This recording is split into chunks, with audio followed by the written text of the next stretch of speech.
Welcome to the episode Middle Ground with JLE, L.L.C, where we teach family. That's things on Detroit Love off my first album, the JLE Experience. I own the music and copyright, so don't mute nothing Facebook. I always got to say that. I have a fellow Wayne State University alum and senior director of undergraduate admissions at Wayne State University, Ericka Jackson. Welcome to the show. Jackson. That's okay. Oh, I ain't say it right. I thought you said Johnson, but it's okay. Oh, I thought I said Jackson. Okay, all right, it's all good. I'm sorry. Jackson, want to make sure I want to get my name wrong now. You can't suck that bad. First question: what led you to this path? So what led me to the path? Okay, I guess I have to first credit my parents who were both educators. I'm originally from Grand Rapids, Michigan. My mom and dad started out as teachers, so education was always a foundation in our household and really important. And going to college was something that was instilled in us early on. So I didn't actually start out in higher ed, though. From the time I was like 8 years old, I knew I wanted to be a lawyer, and there were no lawyers in my family. So I didn't necessarily know what that meant, but that's what I wanted to do. So I actually pursued law, and that's what actually brought me to Wayne State originally. So I came to Wayne State to go to law school in 1994. I fell in love with Wayne State University, fell in love with the city of Detroit, never looked back. But when I started my career as an attorney, I also had a family. So the week that I graduated from law school, I found out that I was pregnant. I had gotten married while I was in law. So I had an infant. And I quickly realized that the work-life balance that I was going to need to be the mother I wanted to be, the professional I wanted to be, that wasn't necessarily going to work. Practicing law, even though I really enjoyed what I did. So I stuck with it for 7 years. And had 2 more children and realized that it was time for me to do something different. But I didn't know what that was yet. And thankfully, I ran into a colleague of mine, another Wayne State alum, who was working in development at the law school. And so my first job in higher ed was working as the associate director of development at Wayne State Law School. So I was able to raise money for scholarships. I worked with the Damon J. Keith Collection at the time before it became the Damon J. Keith Center for Civil Rights. And that is when I started working in higher ed. I did development work for a while. And then the position opened up as the assistant dean for admissions at the law school. And I didn't know it at the time, but that's the job that let me know what my purpose was. And so I was able to help students get into law school, to counsel them about what they needed to do to be a successful law school candidate. And I eventually also worked in student affairs, so helped them, get through law school successfully. And then eventually I was asked to if I was interested in working on the undergraduate side. And I really loved my job at the law school, so I didn't do that right away. I kept saying, no, I really like the law school. I really like what I'm doing. And the third time, because I'd also wanted to do something more. Like I'd been working at the law school in admissions for like 8 years, and I felt like I still had some professional growth and development to do, but I didn't know what that was. And so it was like the third time I felt like God was tapping me on the shoulder, like, you said you wanted to do more. This is more. And so I took the Nestea plunge, and I interviewed for the position as director of undergrad admissions at Wayne State, and I got the job. And so that's what I've been doing for the last 7 years. And even though I knew that, I found my purpose in admissions work in grad school, one of the things that I realized over time, and Wayne State is a wonderful university, and it's a place where we have an access and opportunity mission. And that also is true for the law school. But at the same time, the law school admissions is much more competitive. And so, it was disheartening to meet with a lot of Black and brown students who wanted to be lawyers, but didn't have the counseling that they needed when they were in high school, so that they knew what they needed to do while they were in college to then be a successful law school applicant. And that's the reason why I knew I needed to do undergraduate admissions, because in order to build a pipeline to the law school, I needed to make sure that I was building a pipeline of more students going to college and getting a college education. And again, I don't think I could do admissions everywhere, but I know that I'm meant to do admissions at Wayne State and at a place where we value diversity. We value, again, removing barriers to education. We serve a lot of families that are first generation college students. About a third of our incoming students are first generation, the first in their families to go to college. And although my parents went to college, no one else in my family, both on my mother or my father's side, had ever become an attorney. And when I think about that, that's like mind blowing to me. Like in the Amazing. hundreds of years of, people in my family before me, Wayne State gave me that opportunity. And so it changed my life. It changed the, trajectory of my life and the life of my family. And so, I'm a grateful alumni, but I'm also a really proud administrator there, because I believe in the mission of the university. And again, I believe in the value of higher education. So that's the reason why I know I'm working in my purpose now, and I found my purpose. Okay, now I read that starting this fall, they're gonna have a new bachelor's for law degree. Yes, in fact, our colleagues from the law school came to our counselor meeting on Friday to talk about that. So, yeah, we're one of the first schools in the Midwest to offer a full bachelor's degree. It's a Bachelor of Arts in Law, and it's a partnership with our law school as well as our College of Liberal Arts and Sciences. And a few years ago, they started the minor in law program. So, this really gives students who may be interested in a career in law or a law adjacent field, like if they wanted to, be a police officer, if they wanted to work in federal government, if they wanted to work in nonprofit, but they wanted to have that law background, that major in law is a great place for them to start, especially if they are thinking about going to law school. They could either minor in law and choose another academic discipline and then supplement that with a minor in law, because they're taught by actual law school faculty members. They actually take their classes at the law school. So they get to, get their feet wet and see if that's really what they want to do. And one of the things that I most value, even though I'm not practicing law every day anymore, the education that I got was amazing. And, I didn't understand the phrase, but people used to say it to me all the time before I went to law school. Like, law school helps you think like a lawyer. I didn't know what that meant. But having gone through law school and graduated and practiced law, what that means is fundamentally a few things. Like, I can think of two in particular. Law school helps you synthesize large amounts of information. It helps you spot issues and find solutions to those issues or problems. And so it gives you those skills, and it gives you critical thinking skills. And, if you're involved in something like moot court, like I was, then it also gives you really good oral communication skills. And even though, again, I don't practice law anymore, I use those skills every single day. So those are skills that anybody, can learn now while they're, and, the Socratic method, being terrified about being called on in class, without any notice, and, having to just be on call, like for the whole class. Like, that means you got to come to class prepared. Like, those are things that, you never forget. So and that teaches you too, to always be ready. Like, you just always have to be ready. So. Man, I took business law. We had to do those case briefs. Yeah. Oh, yeah. Oh my God. Like, wait a minute, dude. You mean I need to go read that whole case, which was like 30 pages, Oh, yeah. and Oh, put yeah. all the pertinent information into one page? And they do this all the time. Yes. Now, I wanted to be a lawyer at first. I like Okay. the idea I could sass somebody and they got to take it. That might be pretty cool.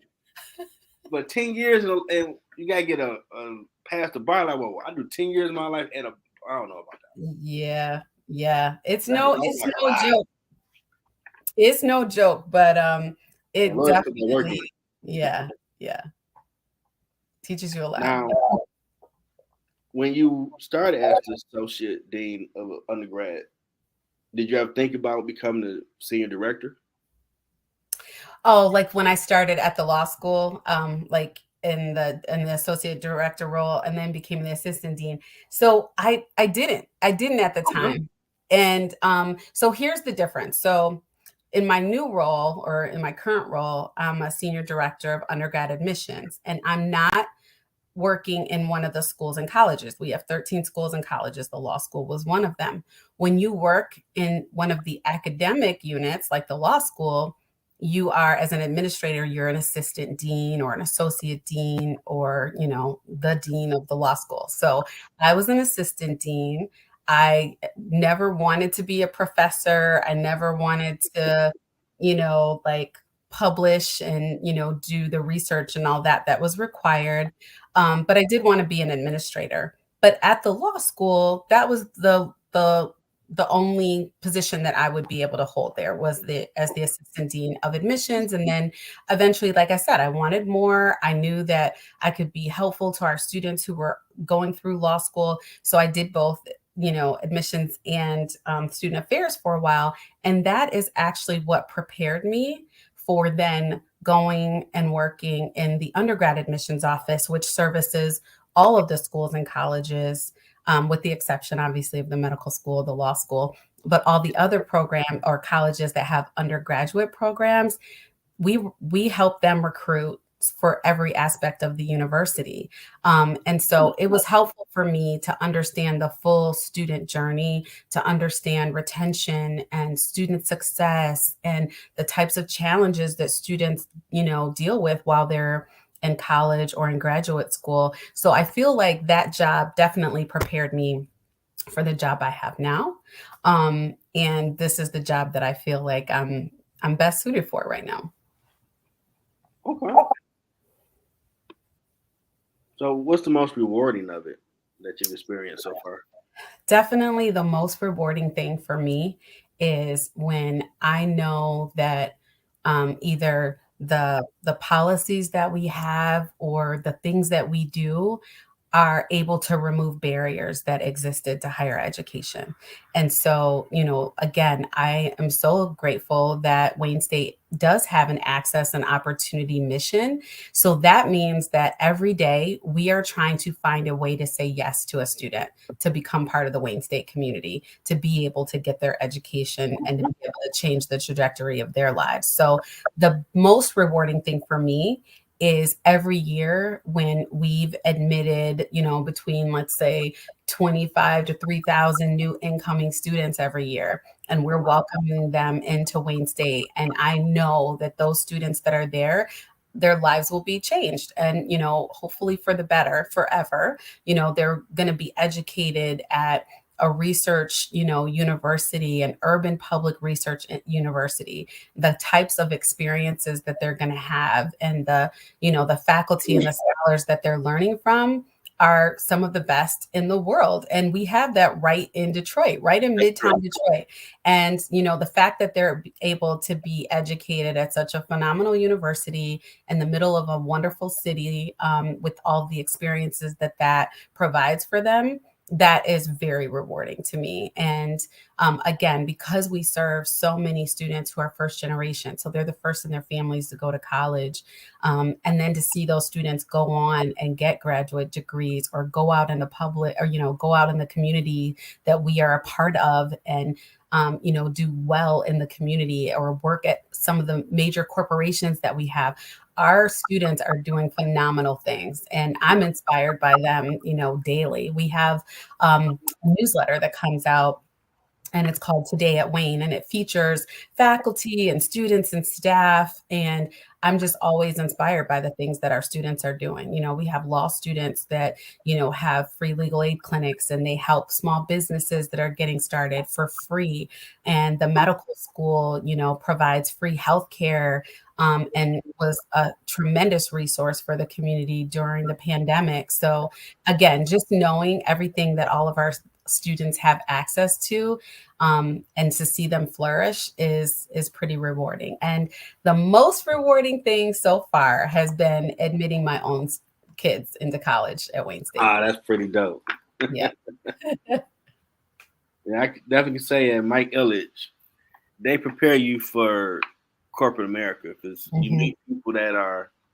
I remember the guy that owned the deli part of Myers. I was Mm-hmm. just reading him and his partner sold that for 20-30 million. Like, oh, he Wow. coming to our class next week. What? I just read that dude's story. Oh snap! I got question. Yeah. Yeah. I'm like, I need all that game, man. I need that Yoda game from you. How did you sell that for 230 million, bro? I need to get to that level at some point. Yeah. And No, we everybody, have phenomenal alumni. Mm-hmm. My but one daughter, year, my youngest daughter is actually a first year student at the Michaelich School of Business. oh yeah, man, they give you the game all day. Mm-hmm. It definitely was like when I was a custodian at Wayne, so always union. You look at it Mm-hmm. one sided. You will get indoctrinated to see the other side of the scope. And I found myself a lot of times we have conversations. Oh wait a minute, you're going to bull job today and not do your fair share, and you complaining. What if you were the boss and have hired someone to cut your grass and they have it? Mm-hmm. How would you feel? Oh, I'd be upset. Now flip it around. Man, Yeah. you in that college stuff, Joe. I'm just saying. I mean, I see both sides now. Yeah. You know, man, you learn a lot there. All the colleges teach you a lot. Even when I had music, Mm-hmm. that ear training, that's like Star Trek stuff, man. Have you heard about the new Hillberry Gateway project? I can't wait. I'm gonna go next week What was for like that? insiders event. So that is the new so the Hillberry Theater now has an entire addition to it that includes the Valet Jazz Center. Oh, So it's an amazing new space for theater productions, for musical concerts, and just all the things related to the arts. And it's really exciting. And it's, I think, I don't know if it's already officially open, but as university employees, we get to go next week to get like a preview and to find out all the other wonderful things that are there. But it's amazing, and it's a great resource for students that are in music, theater, dance. It's just going to be a game changer. well, I know I saw, I'm saying her name right, Tonia Williams. She owns her own car, like the car service. I'm saying it Mhm. right. And she had pictures of the Hillberry that they just opened. Yeah, I'm like, oh, they open it? I remember last when I left, they still building on it. yeah. So now it's finally Looks awesome. yeah, it's beautiful. Really look awesome. Shout out to her for what she's doing because she doing big things around the city for her company. Okay. Anything you want to promote? So it's interesting because I don't have my own small business. I don't like sell anything. I don't have a side hustle, but I will promote my younger sister has Okay. a plant-based hair company called The Joy of Curls. And so she makes natural plant-based products for people with textured hair. And a portion of her proceeds helps support kids in foster care. And so, although she lives in Des Moines, Iowa, in Des Moines and many other places, they are in need of more African American families to foster kids. And so now we have a lot of African American kids that are not in African American homes when they're in foster care.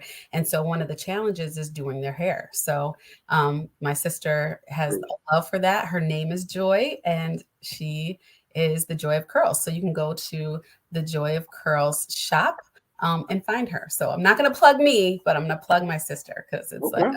a family owned business. So Okay. And Tonia is a valet service, I believe. I was just thinking, like, make sure you're going to say the lady name, make sure you say her stuff right. yeah. But that's dope. 'Cause you definitely do have people that, even with commercials they have now, are more diverse. Absolutely. They never dealt with our hair texture. He's like, what do I do? I'm not trying to be offensive. I don't know what to do. They're gonna need that help. Right. Yeah. She convinced me to go all natural years ago. And so, Okay. yeah, it can be challenging sometimes because back in the day, there weren't products on every store shelf Nah. for Black and brown people, especially Mm-mm. African American people. So, Yeah, it's nice now that you can go to a grocery store, you can go to a big box store and find the products that we need, but that wasn't always the case. Man, my mom always had that blue magic. Oh, wow. Oh, I remember Hey, that. we tried to pass a week ago. Like, they still make that? I think you can still find some blue magic. Yeah. Uh-huh. Or remember the Ultra Sheen? Remember the Ultra Oh Sheen? The wow! green Ultra Sheen? I remember that. Oh my gosh. Dang. Yeah. Now we got so much technology and stuff. We like the Jetsons a little bit. Yeah. So, Gotta stay up with the times. what has been your biggest challenge on your journey so far? My big challenge, I knew that I didn't want to practice law anymore. I have two times that I can think of. When I knew I didn't want to practice law anymore, but I didn't know what I wanted to do before I got into higher ed and, found my purpose. That was a big challenge for me. That at the time I had like a crisis in confidence because I had never thought about anything else that I ever wanted to do before. And so it took me some time. It took me probably a good 2 years to try to figure all that out. So I eventually did, and I'm glad that I made that career shift. And then now I would say the biggest challenge in higher ed, there's a few things. Right now, I think higher ed and going to college at times is something that is not necessarily encouraged. There are a lot of folks that are questioning the return on investment of a college education because it has become so expensive. But again, the way that a college education can change your life, I think it's very much worth the investment. It's also challenging, just in the nature of the job that I do now, because I work at Wayne State, which is a regional public university in the state of Michigan. Mhm. Michigan has 15 public universities, and fewer and fewer students are graduating from high school just based on birth rates. So 18 years ago, there were fewer babies that were born. So we're all now competing for all of those same students.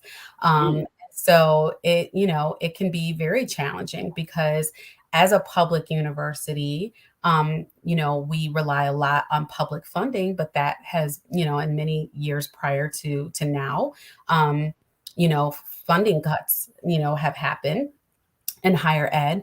And so in order for public universities in particular to continue to run and operate, Mm-hmm. you have to do that through enrollment and through tuition. And so, Wayne State is the most affordable of the public universities in Michigan, True. and we try very much to make a college education affordable. So I'm super excited that in partnership with Governor Whitmer's initiative with the Michigan Achievement Scholarship, we now offer the Wayne State Guarantee. So many families now, Michigan families, students will be able to come to Wayne State for free. So if their families, annual income is $70,000 or less, and they have $50,000 or less of assets, they can come to Wayne State for free. And I think that's amazing. So, and we have Okay. yeah. And we have the Heart of Detroit guarantee or the Heart of Detroit pledge. So for, I think it's like 4 or 5 years now, we've had the Heart of Detroit pledge. So any student who lives in the city of Detroit or who graduates from a Detroit high school is eligible, to come to Wayne State for free. So, we have been trying for a very long time to make a college education affordable and for as many students as possible to access, an affordable, wonderful education. Wow. That's some amazing stuff. So I know as a custodian, it was free. Like, okay. Yeah. As long as you cut that 3,300 or whatever, Yeah. I'm a full clean, whatever you want. I don't care who my boss, I don't care all that. Just cut that check. Right. And I just had people laughing. I'm like, now, this is a contract. When I sign up for my class and they say, oh, you can't register, I'm kicking up a garbage can. I'm watching cartoons the rest of the day, doing nothing. Get the numbers right, dog. You take the class, I'm clean everything. I pick it up. They're like, you're You joking. know, I'm dead serious. you know what though? That's one thing, and that's a tremendous benefit that we have as employees or former employees of Wayne State is, we as employees can take courses for free. Our dependents, you get a significant, discount. Mm-hmm. So our kids can go there half off. And we even have a Born to be a Warrior program. So, based on your child's high school GPA, or if they took the test, their test score and their GPA, they can also go to Wayne State for free. So there aren't a lot of universities that offer that type of benefit to their employees, and to the family members of their employees. So yeah, I agree with you. That's tremendous and it's wonderful. I try And to tell everybody, like, let's you want to mhm, trade, start a business. You can get a bachelor's, master, doctorate for free, and you ain't this government cheat. You ain't going.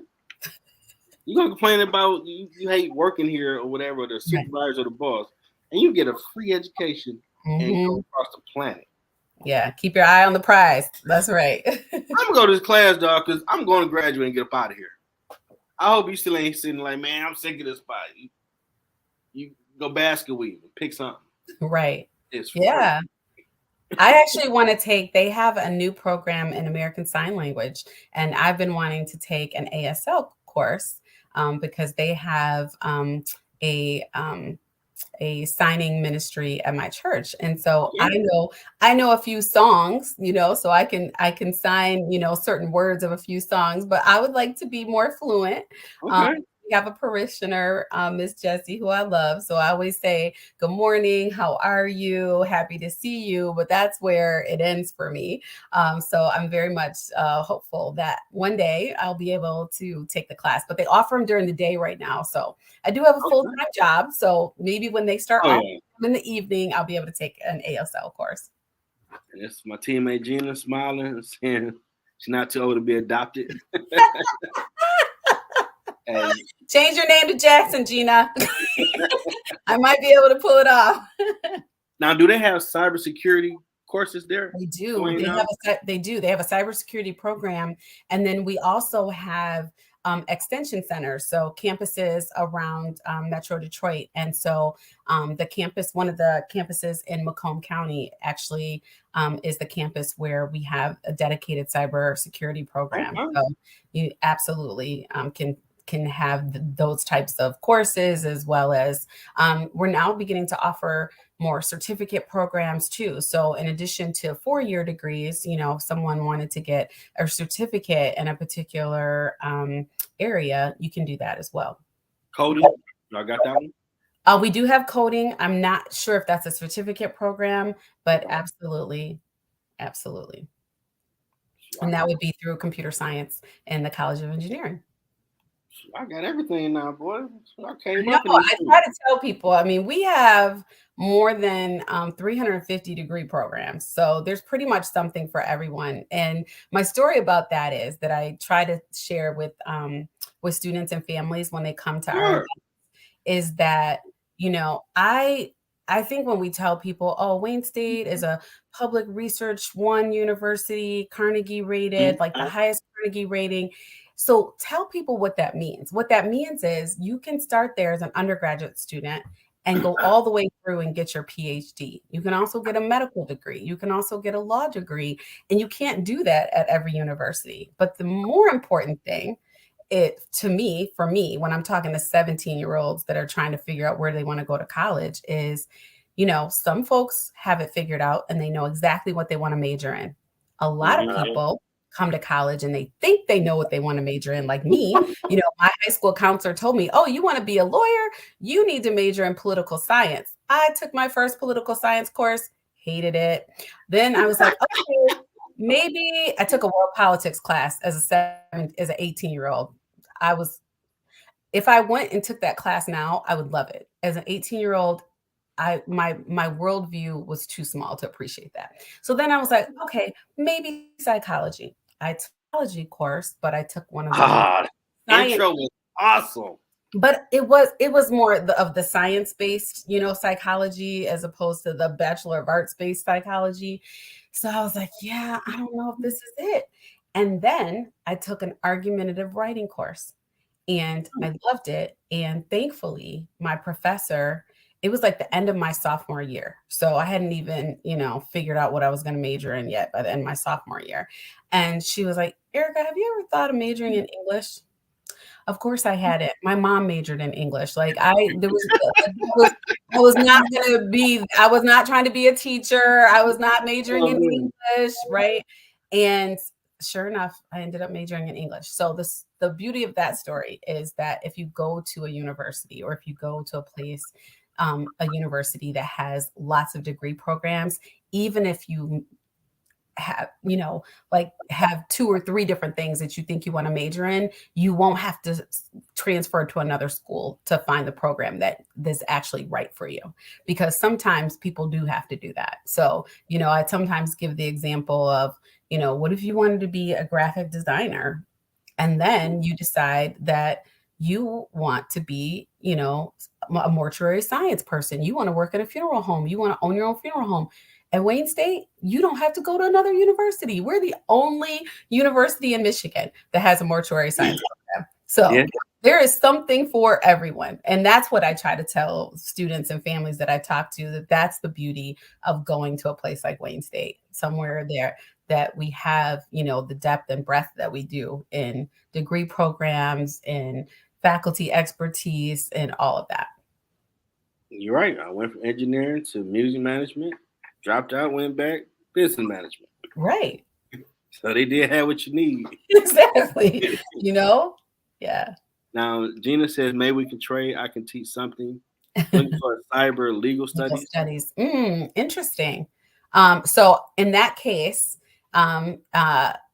there is a minor in law program and there's a new bachelor's of law program. And so in the college, both are through the College of Liberal Arts and Sciences. That's one of the partner colleges.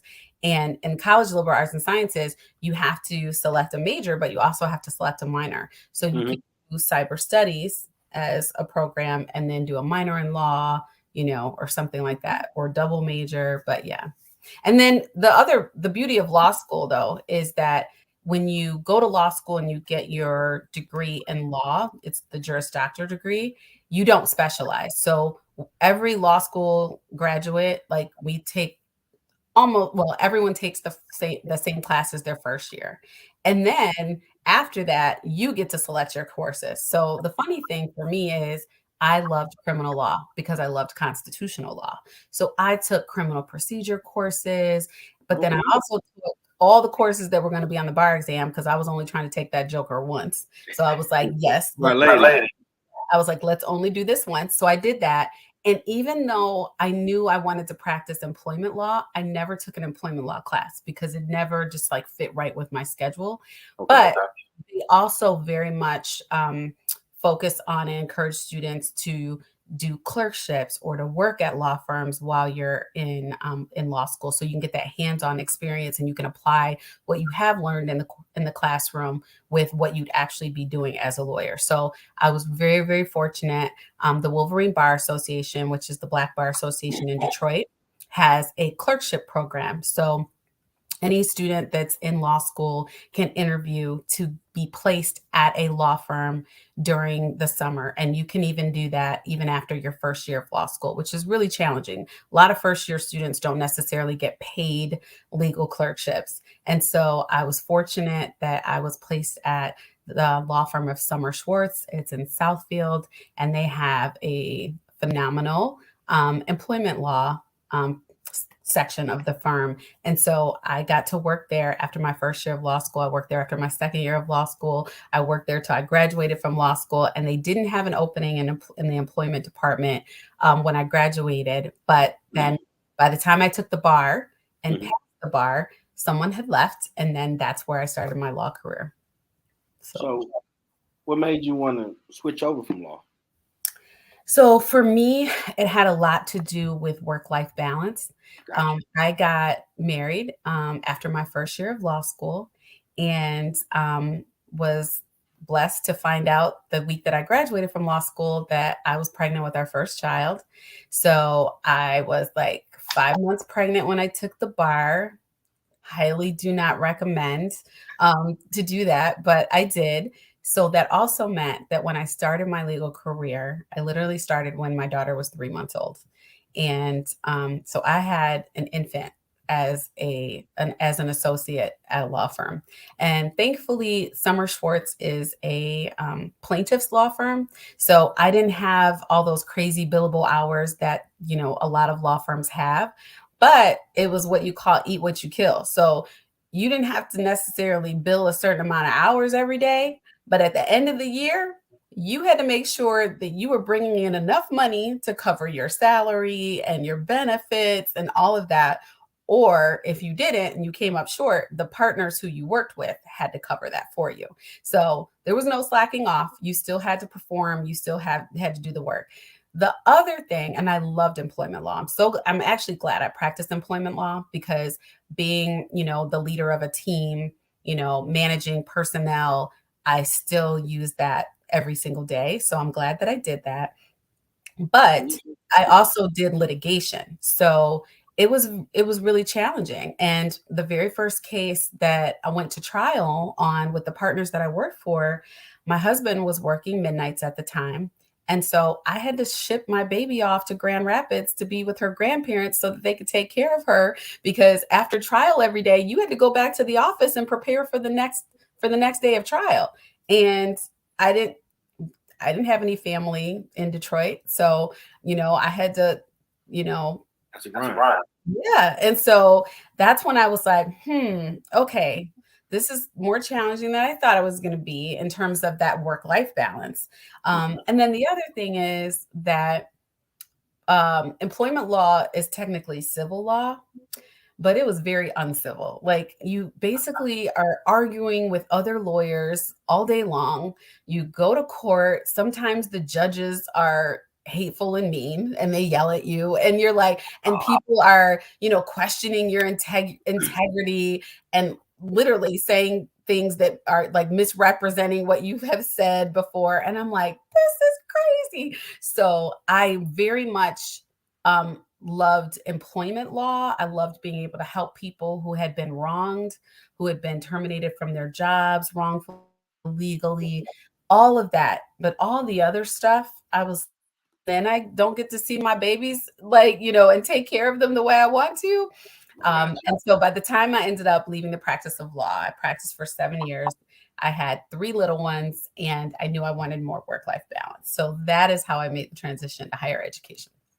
Okay. And thankfully, like I said, it was one of my law school classmates, Matt Engelbert, who hired me to come work at Wayne State in development at the law school. And that's how I transitioned into higher education. Yeah, eat what you kill. That's kind of gangster. Well, you working on death row record type stuff. Seriously, sometimes it's like, really, you want to see this other side of me? I don't think you want to. I'm a nice person. I want to be nice to other people, but try me if you want to. So one of the best phrases, one of the partners I used to work with, Joe Golden, because sometimes we'd be in a deposition, and first of all, they would either think that I was the court reporter, or if we were in court, that I was a court clerk or something, not clear. So they would try me that way. And then if you're as an associate attorney, like, they know that that's a newbie, right? A rookie. So then you'd be, in a deposition or something with a partner on the other side, and they'd be trying to intimidate you and object every time you ask a question. But I love Joe Golden. He taught me this. He was like, it's a deposition. There's no judge there. So there's no one to determine, right or wrong, whether that was an appropriate question or not. So their client has to answer the question. They can object later, but they have to answer the question. He was like, so just look them in the face and say, duly noted, and turn to their client and say, you may answer the question. And so I was like, oh, I love doing that. That was fun. Because it gave you something to say, and you knew you were in the right, and you didn't have to be flustered by someone else trying to throw you off your game. So there definitely is a lot of gamesmanship and chess playing in litigation. Yeah, I was about to say, like, some high tense chess going on in there. Yeah. I never learned how to play chess, but I did learn that. You do it all the time. You're talking about, you probably be good at it. Mm. Look at you people. Gina asked if I'm still open to practice law. So Mhm. I've learned in life to never say never. Okay. But I will say I don't miss litigation. But before I left the firm, I was practicing adoption law, which I loved Okay. because adoption law, I was either helping to represent a mother who had just had a baby who was putting their baby up for adoption. They were all private adoptions, or a family who wasn't able to have a child of their own and very much wanted, to welcome a child into their home. So we would be helping them with their adoption process. So in adoption, it was a beautiful thing because the attorneys on both sides were working for a common good, for a common Awesome. purpose. And so it wasn't so Got uncivil. Yeah, it was it. more collaborative and yeah. So I would probably, if I did practice law again, it would probably be to do something like that. Say no litigation, cyber Cyber insurance. insurance, yeah, I agree. But I still do have friends that are practicing litigation and are phenomenal lawyers, and my hat's off to them because it's hard work. But some people just love it and they do it and they do it really well. So And it's my board of director member here. Shout out to her. Wow, she was adopted. Dr. Angela, oh, wonderful. I love that. She says, "Let's be adopted." Yes, 100%. absolutely. Yeah, that's why it was so rewarding and wonderful to work with, families who were adopting kids. Okay. Now, in your words, what has been your impact? I think for me, the biggest impact I think is again just opening the door of opportunity for students who want to get a higher education because again I know what that can do for students and for the trajectory of their lives. Like Wayne State has recently been recognized for being the best school in Michigan for social mobility. So again, when I talk about how about a third of our incoming students every year are first generation students, so neither their parents haven't graduated from college. And we know that when you earn a college degree, you're more likely to earn more wages and salary over time that can then lift your family either out of poverty or just being, just struggling, from paycheck to paycheck. And so I think the biggest impact for me is just being that person who can open the door wider for more people. Okay. So that's something that I very much am grateful that I get to do. And I would say going to college, it opens your mind to see the world in a different view. Because Wayne Hmm. really made you work in groups with different cultures so you learn each other. Because Absolutely. corporate America, y'all going to be partnering or getting jobs with each other. And on the college level, y'all can learn commonality of, well, what's the right way to greet your culture or whatever. Hmm. You learn that and you keep that knowledge. So if you come across a big deal for the company you work for, you know these people prefer that you shake their hand Right. firmly and look in the eyes with respect, for example. And other Right. people just like, hey, what up, what up? I'm like, what is this? Who is this person? But you know from knowing one of your own, that's not how you engage now. You Right. know a lot of stuff like that. And open Yeah. your mind to the world, all the stuff you learn. Yeah, that's I think the beauty of Wayne State too is that we have such a diverse community of students. And so again, you learn from people from, all over the United States, from, like more than 70 countries our students come from. And so, at any given moment, you're, opening yourself up to something new and learning from other people that are different from you, who have different viewpoints from you. I think too that we are in such a polarizing time right now. We're in such a polarizing time. Yeah. And so college and, being at a university is a place where you can debate ideas, you can debate people, but you learn how to do that in a civil way rather than shouting and yelling over each other. You can listen to one another and maybe gain an understanding of somebody's perspective. That doesn't mean that you agree with it, but at least you're gaining a different perspective. So I think that's the beauty of college as well. I don't know if he's still there. I can't remember his name, but he was a staunch Democrat that I had business law with. Mm-hmm. First 30 minute class was current events. Okay. I had to brush up on it because that's when Hillary was taking on now former President Trump. Oh, wow. Like, we really talk about this in class. Like, yeah, I mean, you're going into law, you might work at a firm, this and that. These things you need to know. I'm like, okay, I gotta start brushing up on this stuff. I ain't paying attention. And we would chop it up like, oh, who's missing is a beer. Okay, not bad.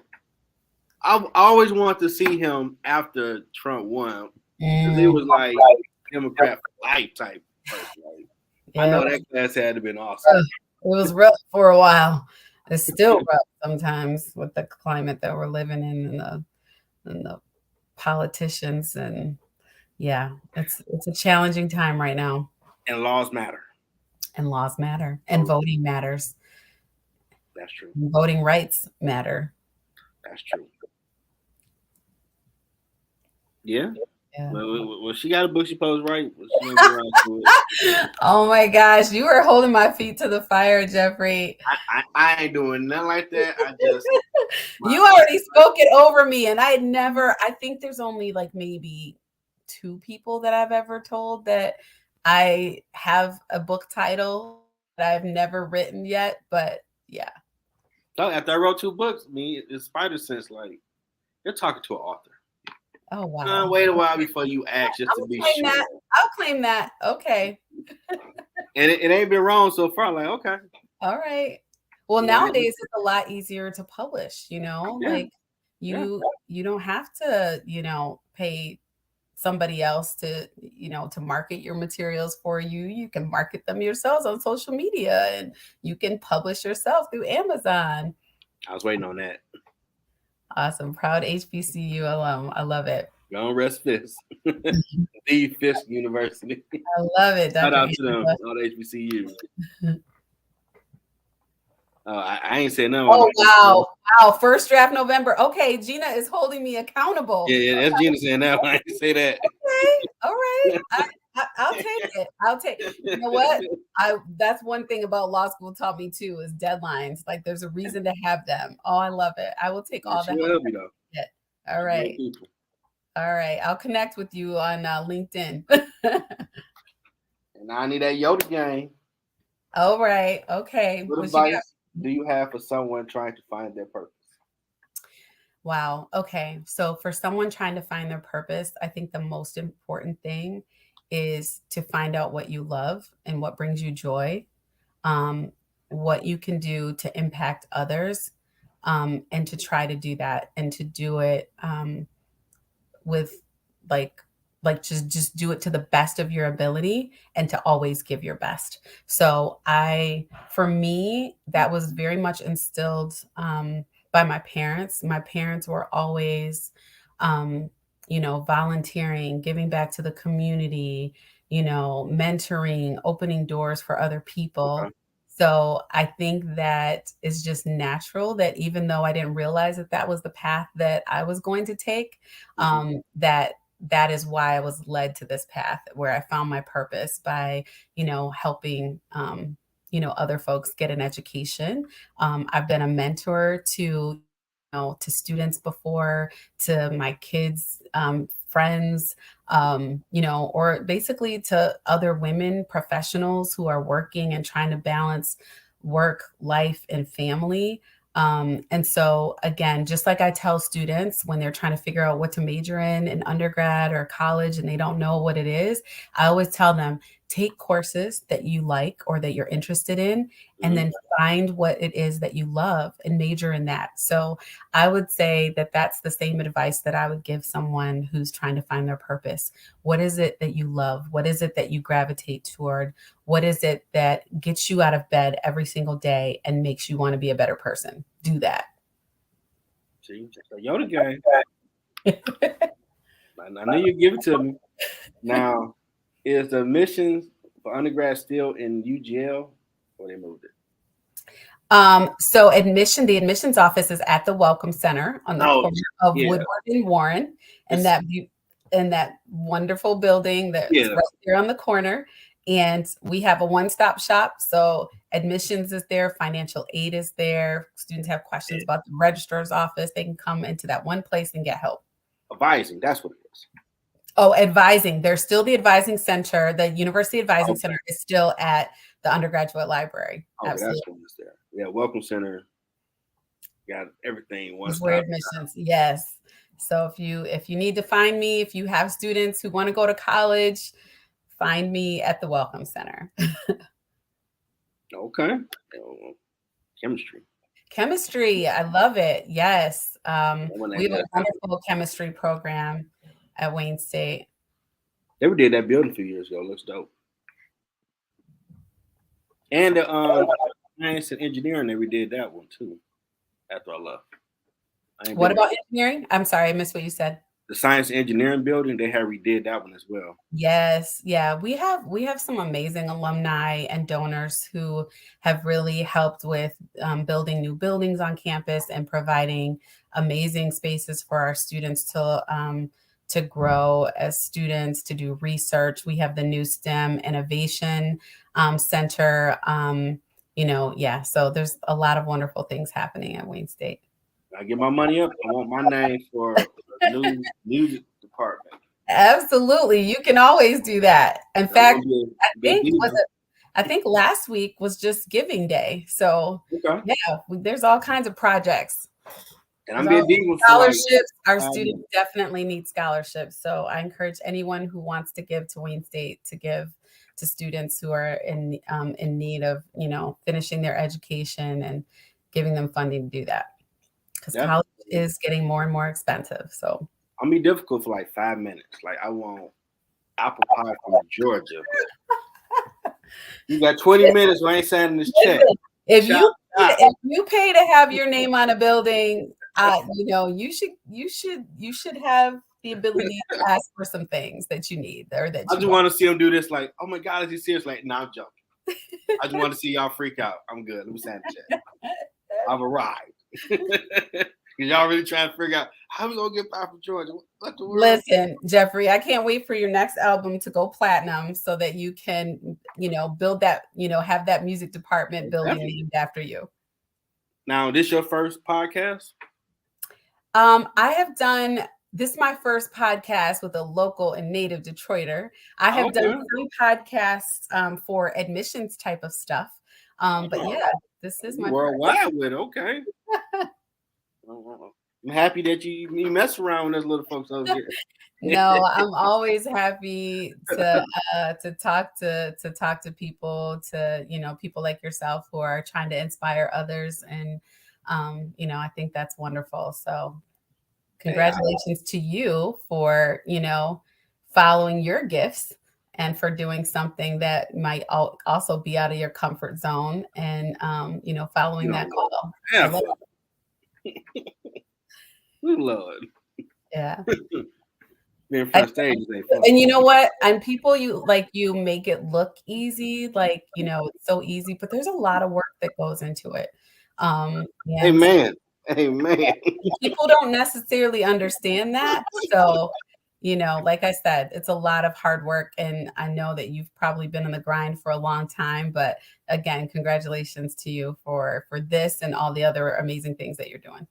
You too, them future books. You just put an X on the end. First, we were just trying to get over the one book hurdle. Now you got books, plural. Okay.